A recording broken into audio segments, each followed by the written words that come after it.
அதுல எம்எஸ்வி வந்து டியூன் போட்டு வச்சுட்டாராம் சொல்லுவாங்க. சரி சரி. டியூன்லாம் போட்டு வச்சுட்டாராம்.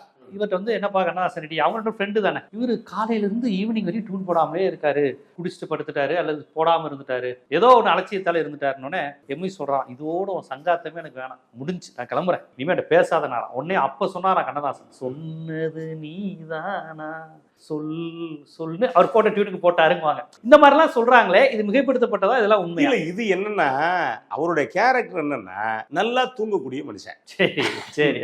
நல்லா நல்லா விரும்பி சாப்பிடக்கூடிய மனுஷன். நீ அவர் ஒரு இதே சொல்லுவாரு, சென்னையில இருந்து சேலத்துக்கு பாட்டு எழுத போறாரு மாடர்ன் ட்ரெஸ். ஓகே. பாட்டு எழுத போனா ரயில்ல தூங்கிட்டாரு. ரயில்ல தூங்கிட்டா அடுத்து வந்து ரயில் கோயம்புத்தூர் போகுது. முழிச்சு பார்த்தா ரயில் கோயம்புத்தூர் போயிடுச்சு. பார்த்துட்டு முடிச்சுட்டு ஐயோ அங்க போகணுமே அப்படின்னு பார்த்தவர் இப்ப திரும்ப பார்த்திருக்காரு. அடுத்த டிக்கெட் போட்டு சேலத்துக்கு கிளம்புறாரு. சேலத்துக்கு கிளம்புனா சேலம் ஸ்டேஷன் வரையில் தூங்கிட்டாரு. சரி. அது என்னன்னா தூக்க பிரியர் அவரு. அதே மாதிரி உணவு பிரியர். அது நீங்க அந்த மாதிரி தான் எடுத்துக்கணுமே ஒழிய, அது அவர் சொன்னது வேற. நீங்க அவர் தூங்கிட்டாருங்கிறது அவ்வளவு பெரிய தப்பாது அது இல்ல.